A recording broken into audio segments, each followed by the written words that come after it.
ਧੰਨ ਵਾਹਿਗੁਰੂ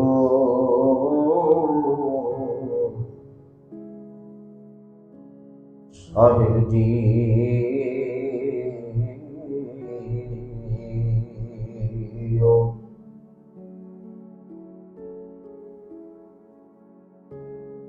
ਬਾਬਾ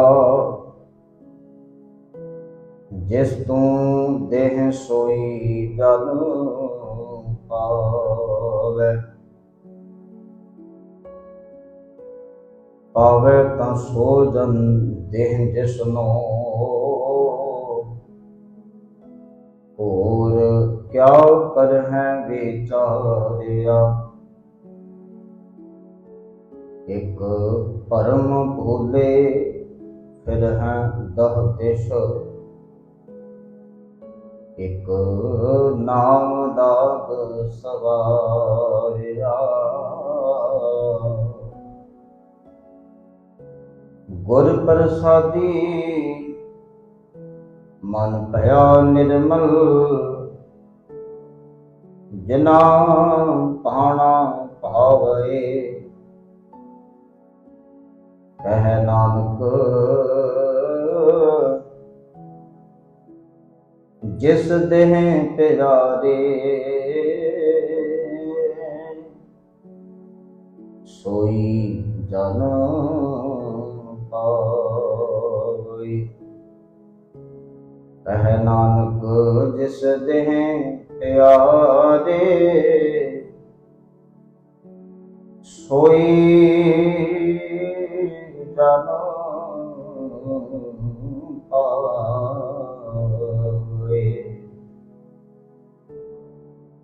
ਜੁਗੋ ਜੁਗਾ ਟਲ ਚਵਰ ਛਤਰ ਤਕ ਦੇ ਮਾਲਕ,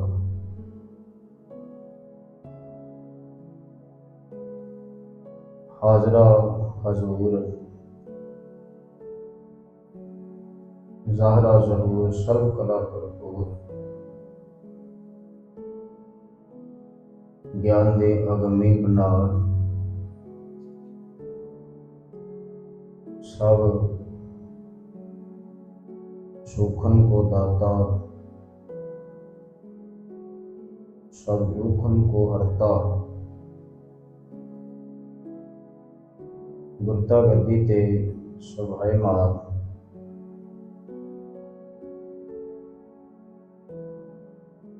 धन धन साहिब सतगुरु गुरु ग्रंथ साहिब महाराज पातशाह जी की मुबारक पावन पवित्र हजूरी अंदर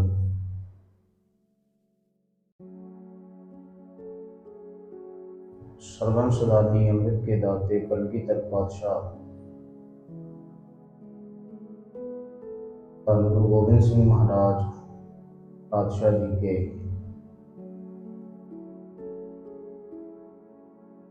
पावन दरबार गुरुद्वारा पातशाही बाग पातशाही 10वें विखे अमृत वेले दे सजे हुए दीवाना दियां आप संगत आदियां कर रहे हो। तुर्की बाणी दे अमोलक पवित्र खजाने विचों शब्द कीर्तन दा आप जी ने लाहा प्राप्त किया है। तो इस वक्त समा बनया है सतगुरु जी की पवित्र बाणी की विचार में जुड़न का। गुरु बख्शी फतेह नाल संग पाओ विचार आरंभ करिए। कोई रसना गांधी ना रहे, सारे आखो जी वाहिगुरू जी का खालसा वाहिगुरू जी की फतेह। सतगुरु धन गुरु ग्रंथ साहिब महाराज पातशाह जी की मेहर रहमत कृपा दे सदका धन गुरु अमरदास महाराज पातशाह जी की पावन बाणी श्री आनंद साहिब की विचार रोजाना साझी कर रहे हैं। इस पवित्र बाणी के खजाने विचों आप जी ने हुण तक 7 पौड़ियां तक दी विचार श्रवण कीती है। अज 8वीं पौड़ी का पाठ आप जी के नाल साझा किया गया है। इस पौड़ी दे विच जो जीवन जाच गुरु अमरदास महाराज जी ने बख्शी है, इस नूं समझण दा, ग्रहण करन दा यत्न करांगे।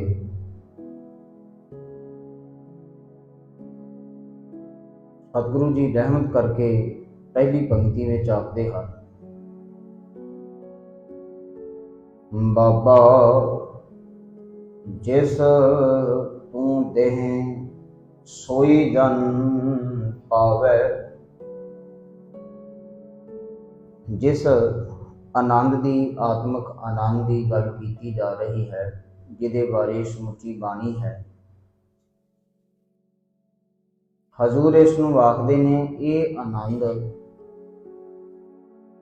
जिसनूं हे प्रभु जीओ तुसीं देंदे हो उही प्राप्त करदा है।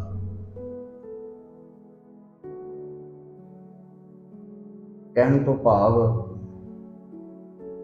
इस दी प्राप्ति वास्ते किसी भी तरह का कोई दावा नहीं किया जा सकता कि मैनू मिलना ही चाहिए है, मेरा हक बनता है।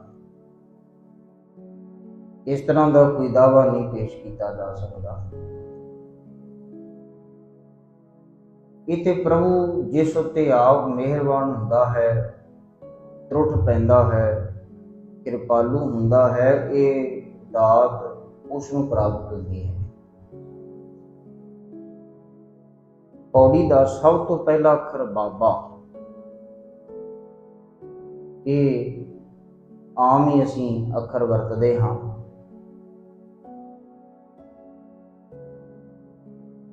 ये बहुते थां ते दादे नूं बाबा आख्या जाता है। रिश्ता एक इहदे नाल, इस अखर दे नाल संबोधन हुंदा है। इस तो इलावा असी गुरबाणी विच इस अखर नूं दो अलग अलग अर्थां विच पढ़दे हां। एक अर्थ इत्थे जो साडे सामने है, बाबा का अर्थ अकाल पुरख वाहिगुरू तो है, जो वड्डा है, जो सब दा मूल है। ते गुरु नानक साहब महाराज ने इस अखर नूं संबोधन रूप विच रख करके हे भाई, हे जीव, हे मनुख, इस तरह संबोधन रूप विच भी बाबा अखर लिखिया है। जदों असीं सोरठ राग का पवित्र शब्द गुरु नानक साहब महाराज जी का उच्चारण किया होया राग की आरंभता वेले सोरठ राग के आरंभ विच शब्द आउंदा है, बाबा माया साथ ना होए।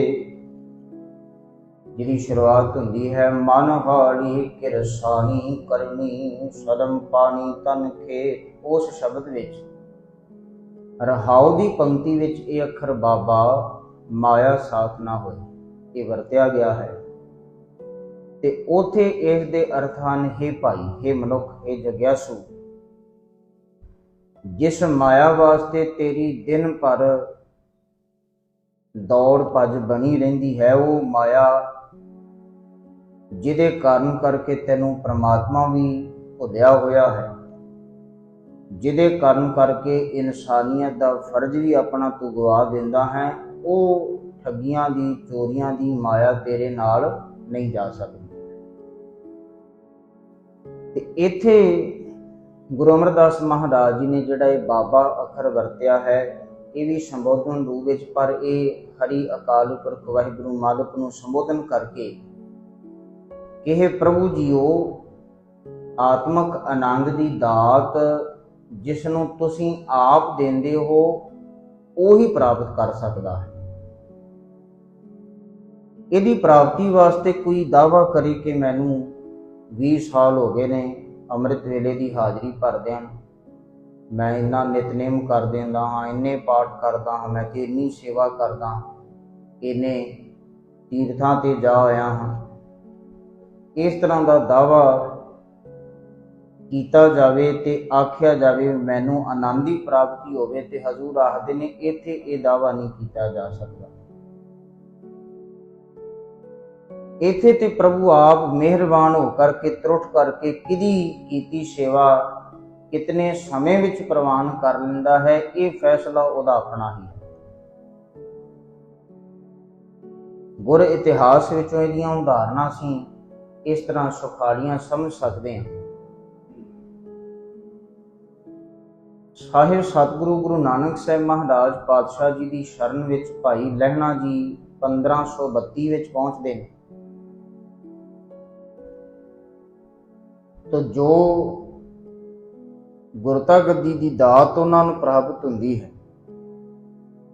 ਜੋ ਆਤਮਕ ਆਨੰਦ ਉਹਨਾਂ ਨੂੰ ਮਿਲਦਾ ਹੈ, ਉਹਦੇ ਵਾਸਤੇ 1532 ਤੋਂ 1539 ਦਾ ਇਹ 7 ਸਾਲ ਦਾ ਸਮਾਂ ਲੱਗਦਾ ਹੈ। ਪਰ ਜਿਸ ਵੇਲੇ ਗੁਰੂ ਅੰਗਦ ਸਾਹਿਬ ਮਹਾਰਾਜ ਜੀ ਦੀ ਸ਼ਰਨ ਵਿੱਚ ਤੀਜੇ ਪਾਤਸ਼ਾਹ ਗੁਰੂ ਅਮਰਦਾਸ ਮਹਾਰਾਜ ਆਉਂਦੇ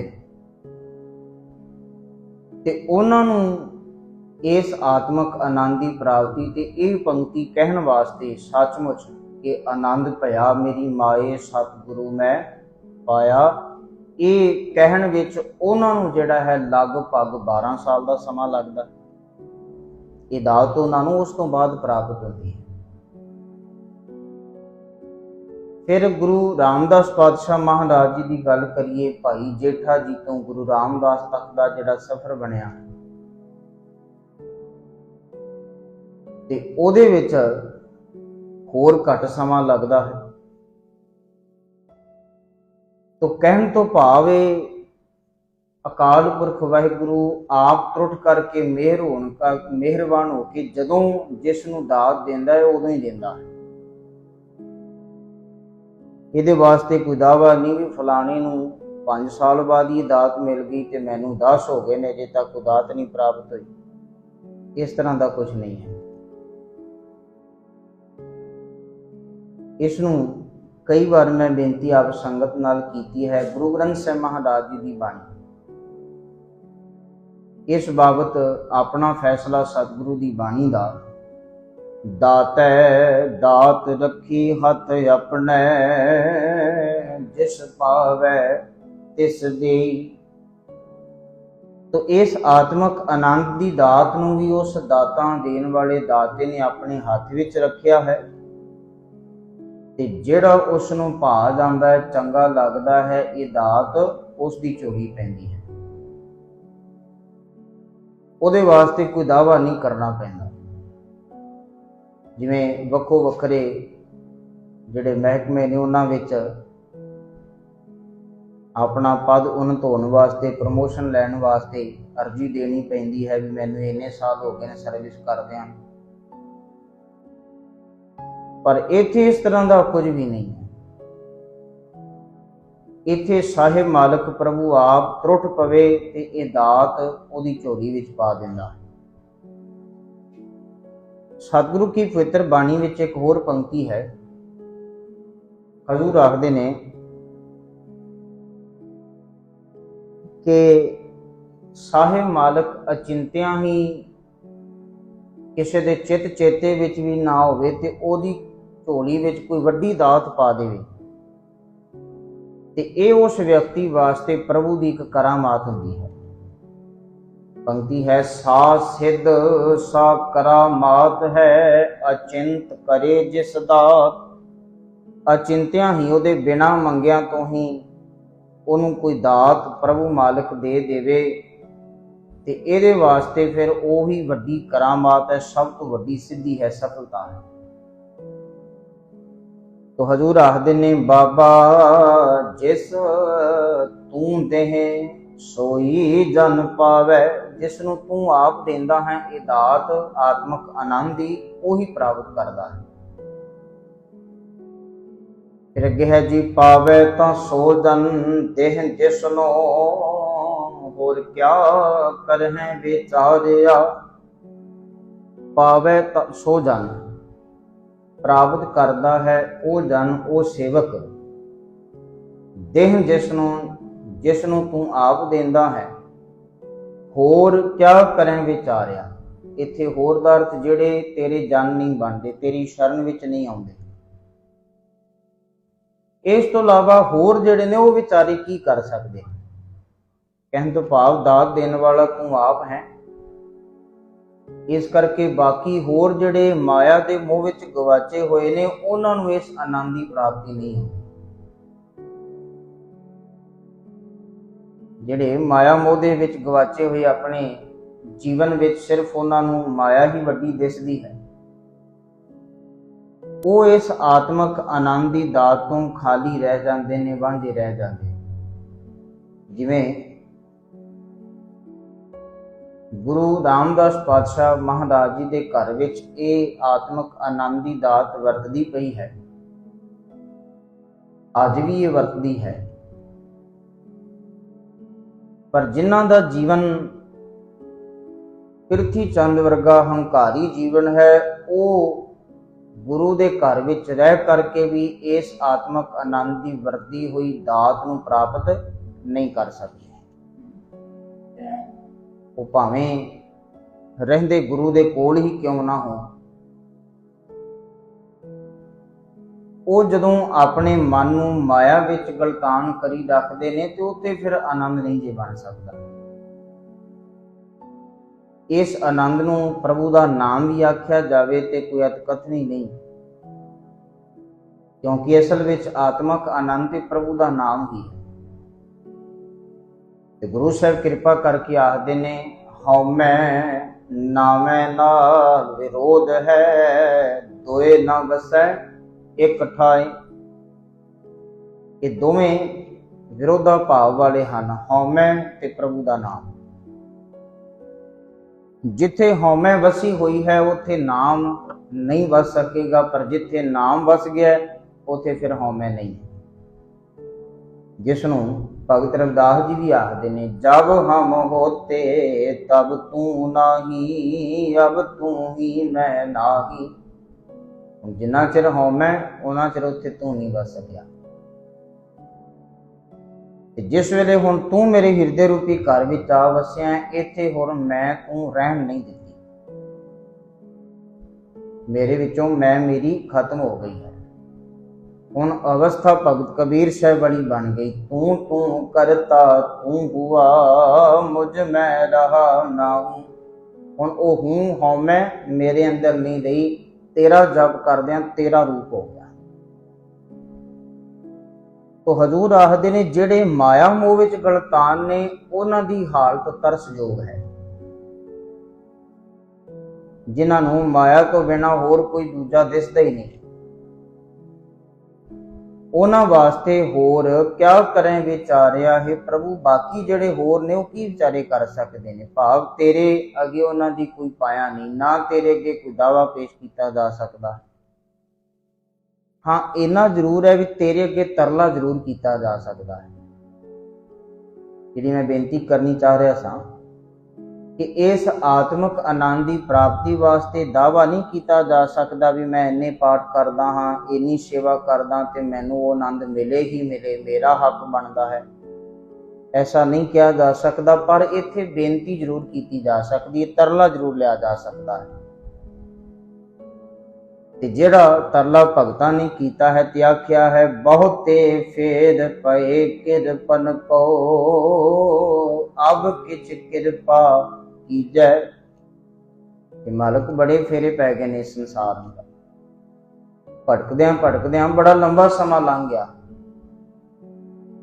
ਤੂੰ ਹੁਣ ਹੀ ਕਿਰਪਾ ਕਰ, ਹੁਣ ਹੀ ਮਿਹਰ ਕਰ, ਹੁਣ ਹੀ ਦਇਆ ਕਰ। ਗੁਰੂ ਅਰਜਨ ਸਾਹਿਬ ਮਹਾਰਾਜ ਪਾਤਸ਼ਾਹ ਜੀ ਨੇ ਵੀ ਇਹ ਬੇਨਤੀ ਅਰਦਾਸ ਕਰਨ ਵਾਸਤੇ ਕੀਤੀ ਜਾ ਸਕਦੀ ਹੈ। ਤੇ ਬੇਨਤੀ ਕਰਨ ਵੇਲੇ ਆਖੀਏ, ਕਿਰਤ ਕਰਮ ਕੇ ਵਿਛੋੜੇ ਕਰ ਕਿਰਪਾ ਮੇਲੋ ਰਾਮ। ਇਹ ਬੇਨਤੀ ਕਰ ਲਵੋ।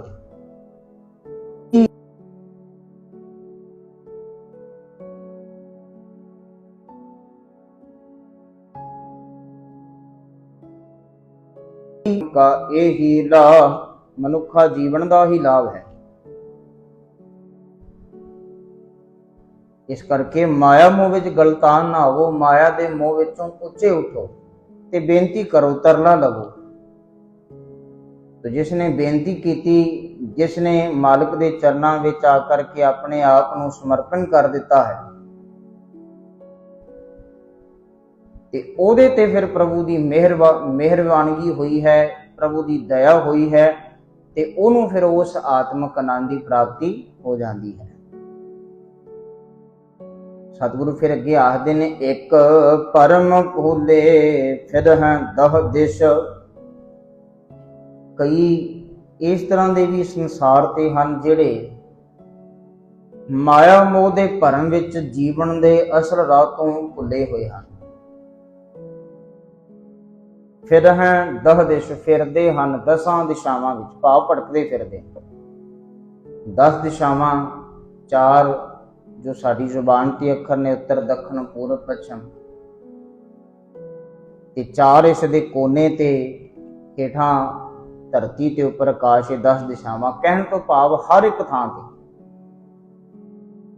तो जिहड़े जीवन दे असल राह तों भुले हुए हन, भटके हुए हन, भरमां विच पए हुए हन, ਉਹ फिर 10 दिश फिरैं भटकते ही रहते हैं। जीवन विच उन्हां नूं कोई थाह नहीं मिलती, कोई ठिकाना नहीं मिलता, कोई ढोई नहीं मिलती, कोई आसरा नहीं प्राप्त करता। पर एक गल का ध्यान करना है,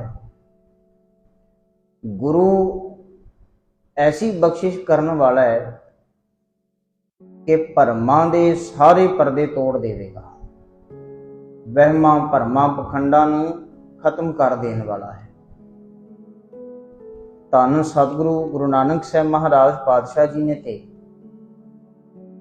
जदों ये प्रचारक दौरे आरंभ किए ने, जिन्हां नूं असीं उदासियां कहंदे हां, ते सतगुरु गुरु नानक साहब महाराज पातशाह जी ने भरम विच भुल्ली होई लुकाई नूं सही मार्ग राह दस्सिया।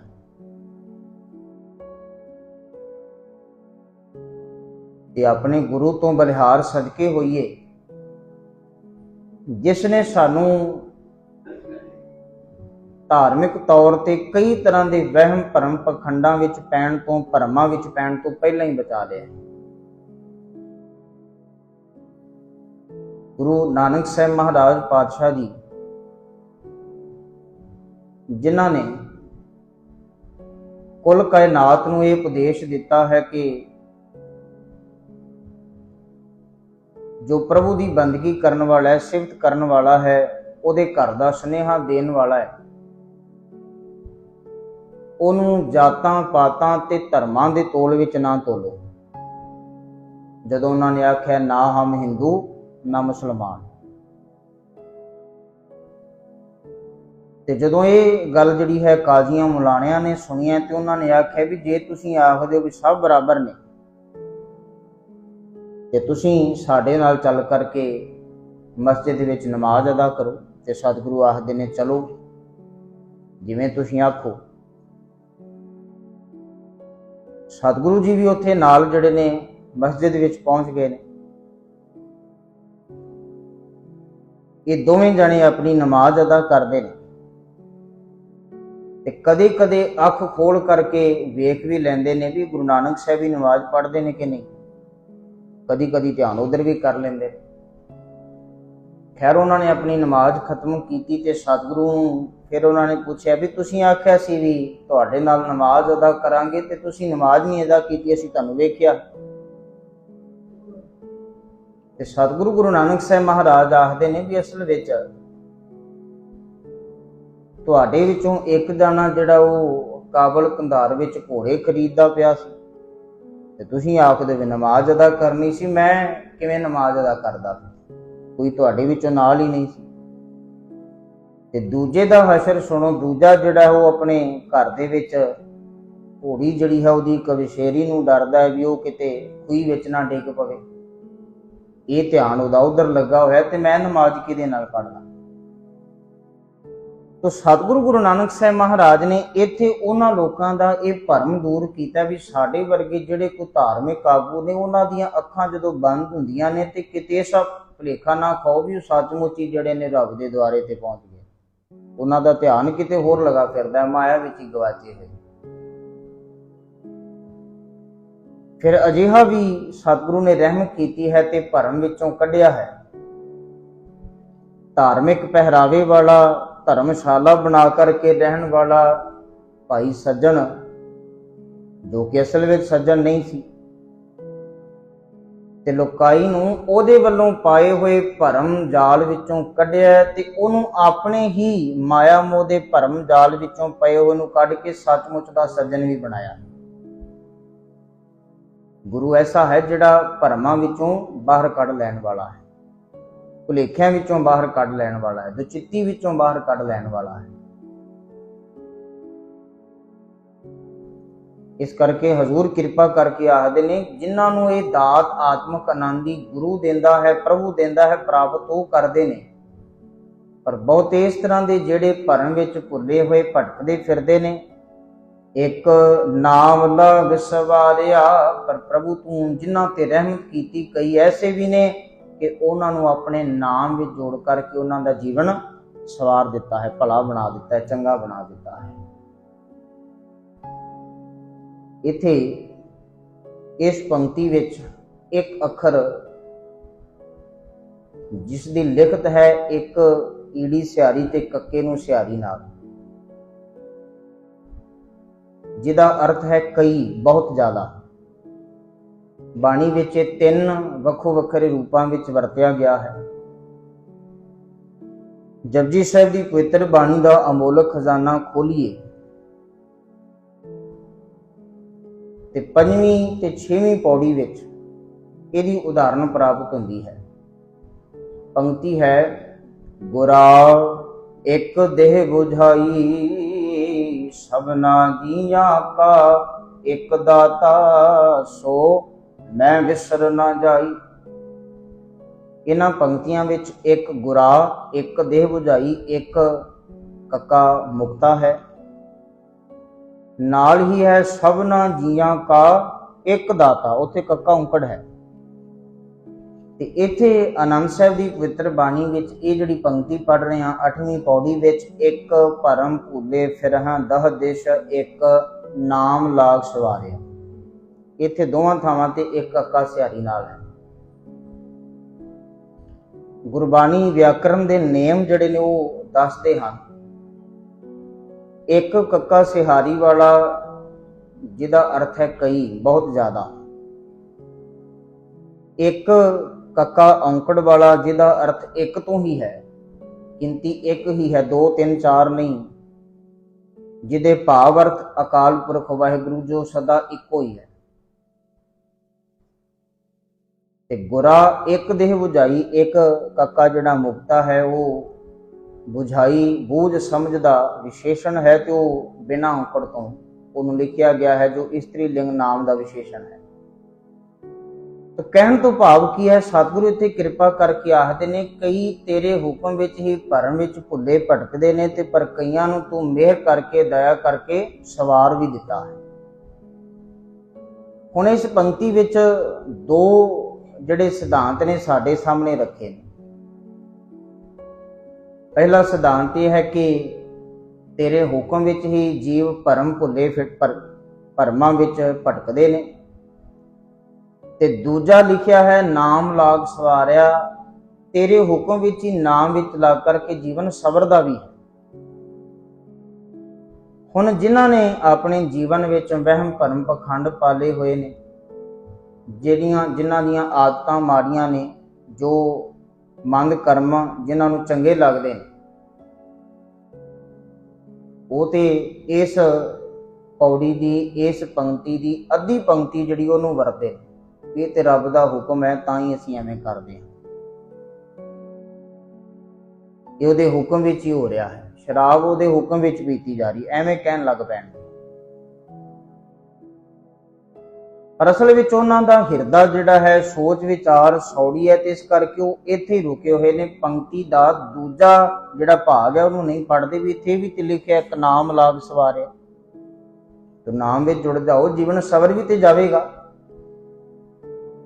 ਪਰ ਜਦੋਂ ਕਿ ਸੋਚ ਬਿਰਤੀ ਜਿਹੜੀ ਉਹ ਨਸ਼ੇ ਵਿੱਚ ਗਲਤਾਨ, ਤੇ ਉਸੇ ਤਰ੍ਹਾਂ ਦੀਆਂ ਪੰਕਤੀਆਂ ਉਹਨਾਂ ਨੂੰ ਜਿਹੜੇ ਚੇਤੇ ਰਹਿੰਦੀਆਂ ਨੇ, ਤੇ ਉਹ ਪੰਕਤੀਆਂ ਰੱਖ ਕਰਕੇ ਤੇ ਆਪਣਾ ਜਿਹੜਾ ਬਚਾਵ ਕਰਦੇ ਨੇ। ਜਿਵੇਂ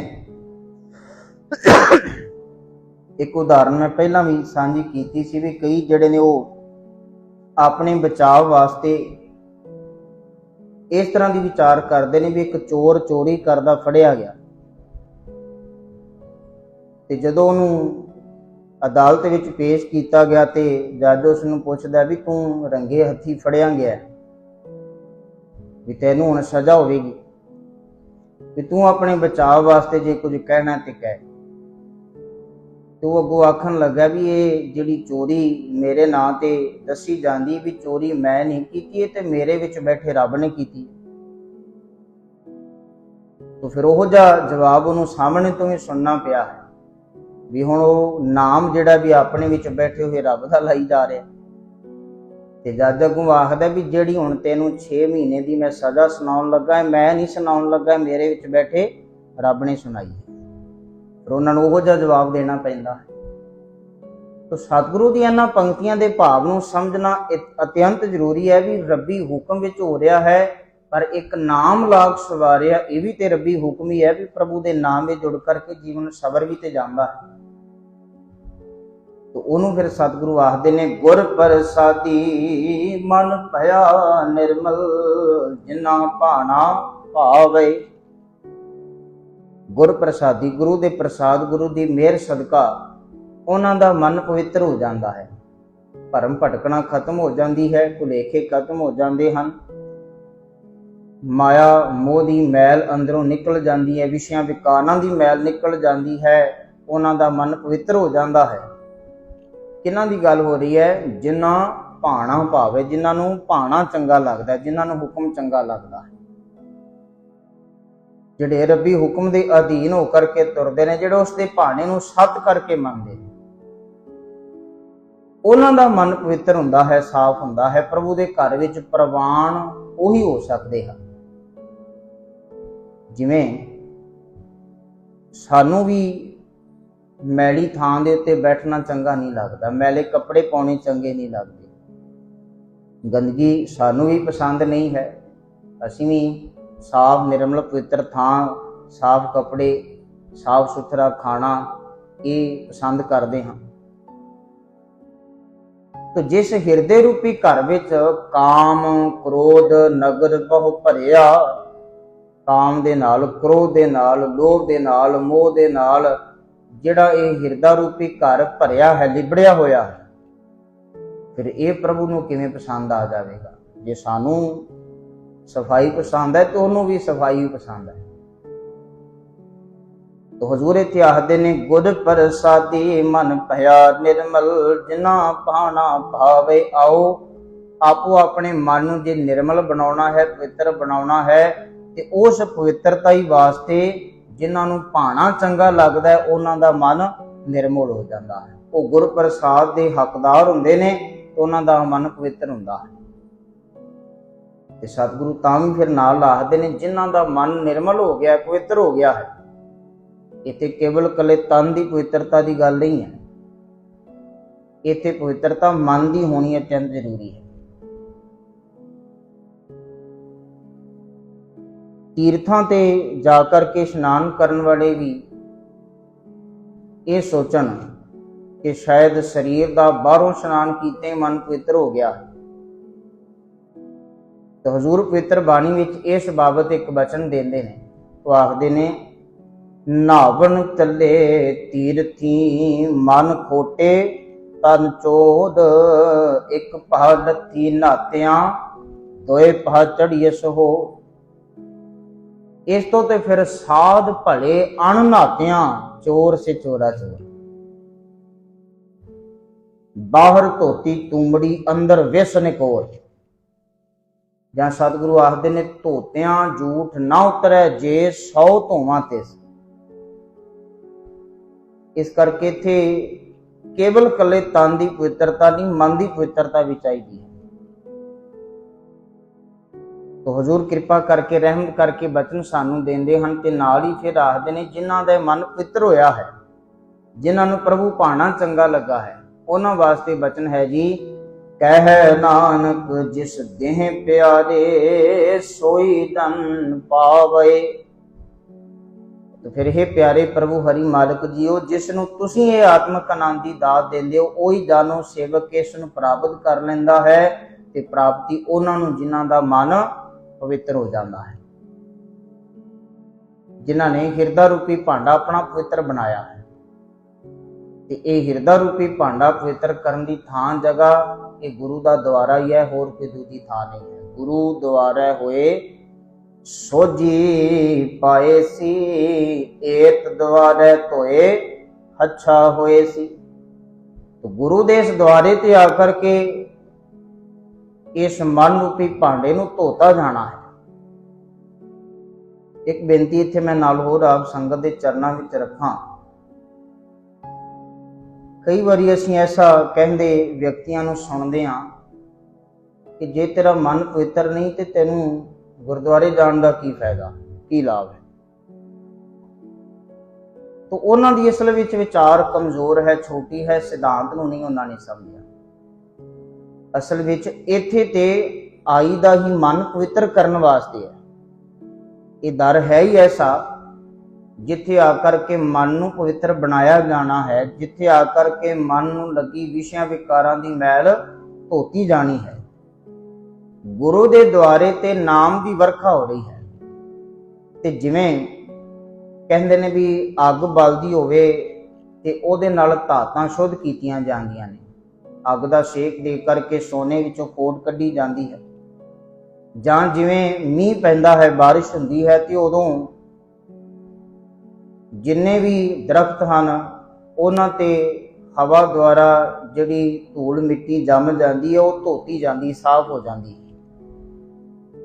इवें इस स्थान ते गुरु दे द्वारे ते नाम दी बरखा हो रही है ते मन उत्ते काम क्रोध लोभ मोह हंकार दी मिट्टी जमी हुई है। ते जदों इस नाम दी बरखा दे हेठां असीं हुंदे हां ते उदों फिर ये मन जिहड़ा है ਉਹਦੇ ਵਿੱਚੋਂ ਇਹ ਵਿਕਾਰਾਂ ਦੀ ਮੈਲ ਉਤਰਦੀ ਜਾਂਦੀ ਹੈ, ਮਿੱਟੀ ਉਤਰਦੀ ਜਾਂਦੀ ਹੈ ਤੇ ਮਨ ਪਵਿੱਤਰ ਹੁੰਦਾ ਜਾਂਦਾ ਹੈ। ਇਸ ਕਰਕੇ ਸਥਾਨ ਤੇ ਪਵਿੱਤਰਤਾ ਬਣਾਉਣ ਵਾਸਤੇ ਹੈ, ਇੱਥੇ ਆ ਕਰਕੇ ਜਿਹੜਾ ਹੈ ਮਨ ਪਵਿੱਤਰ ਕੀਤਾ ਜਾਂਦਾ ਹੈ। ਗੁਰੂ ਰਹਿਮਤ ਕਰੇ, ਕਿਰਪਾ ਕਰੇ, ਜਿਸ ਨੂੰ ਆਤਮਿਕ ਆਨੰਦ ਦੀ ਪ੍ਰਾਪਤੀ ਹੋਈ ਹੈ ਉਹਨਾਂ ਦੇ ਜੀਵਨ ਵਿੱਚ ਮਨ ਹਿਰਦਾ ਸਦਾ ਪਵਿੱਤਰਤਾ ਵਾਲੇ ਪਾਸੇ ਤੁਰਿਆ। हाँ असीं तन की पवित्रता नूं भी ध्यान विच रखना है। साफ सुथरी थां ते बैठिए, साफ सुथरे कपड़े पाइए, एक निजी विशा हर एक व्यक्ति का, पर उहदे नाल नाल मन की पवित्रता नूं यकीनी बनाइए, जिहदे वास्ते सतगुरु ने इत्थे रहमत कीती भी जे वो आत्मक आनंद लैना है तो उहदे वास्ते मन पवित्र कीता जावे। तो इस पौड़ी विच जीवन जात सतगुरु गुरु अमरदास महाराज पातशाह जी ने सानूं दित्ती है। ते संखेप विच इहनूं आखीए ते हजूर आखदे ने दात आत्मक आनंद दी ओनूं मिलदी है जिस नूं प्रभु आप दिंदा है, दे वास्ते कोई दावा नहीं पेश कीता जा सकदा। फिर उहदे हुक्म विच ही कई जिहड़े ने भरम विच भुल्ले होए हन, पर उहदे हुक्म विच ही ऐसा हुंदा है कि वो नाम विच लग करके जीवन नूं सवार दिंदा है। तो गुर प्रसाद जिन्हां नूं प्राप्त होया, जिन्हां नूं रब्बी भाणा भा गया है, चंगा लगा है, उन्हां दा मन पवित्र ते उन्हां पवित्र हिरदियां नूं ही आत्मक आनंद दी प्राप्ति हुंदी है। तो हुण इस पौड़ी दे उचारण संबंधी बेनती करके मैं समाप्ति करां। पहली पंक्ति बाबा इस संबोधन रूप विच, जिस तूं देह सोई जन पावै, पावै ये दुलावां दा उचारण होवे अत्यंत जरूरी है। फिर पावै ता सो जन देह जिसनों होर क्या करहैं विचारिया, इनू कई बारी विचारिया पाठ कर दिता जाता है, विचारिया सियारी नाल है, ध्यान दे के पाठ करना है। फिर एक परम भूले फिर दह दिश, एक नाम लाग सवारिया, सवारिया रारे सियारी नाल। गुर प्रसादी मन भया निर्मल जिन्ना भाना भावे। इनू भी कई भावे पाठ कर जाते हैं, पर इत्थे 3 अखरां दा जोड़ है, भब्बा कन्ना वावा ते फिर बाद विच ईड़ी ला है, भावे। कह नानक जिस देह प्यारे सोई जन पावे। इत्थे भी 3 अखरां दा जोड़ है। पहली पंक्ति विच सोई जन पावै ते अखीर पंक्ति विच सोई जन पावे। इहदा बड़ा ध्यान दे करके पाठ करना है ते उच्चारण संबंधी ये बेनती आप संगत ने प्रवान करनी। तो गुरु साहब रहमत कृपा करन पवित्र इस बाणी की 8वीं पौड़ी का पाठ अते विचार असीं साझा कीता है। सतगुरु रहमत करन साडा भी इस बचन अनुसार जीवन बने। तो इस तो अगे 9वीं पौड़ी का पाठ अते विचार कल सांझी करांगे। समय की समाप्ति भुलां चुकां दी खिमा। सारे ही इको आवाज़ विच उच्ची आवाज़ विच फतेह दा जवाब फतेह विच देवो। आखो जी वाहिगुरू जी का खालसा वाहिगुरू जी की फतेह।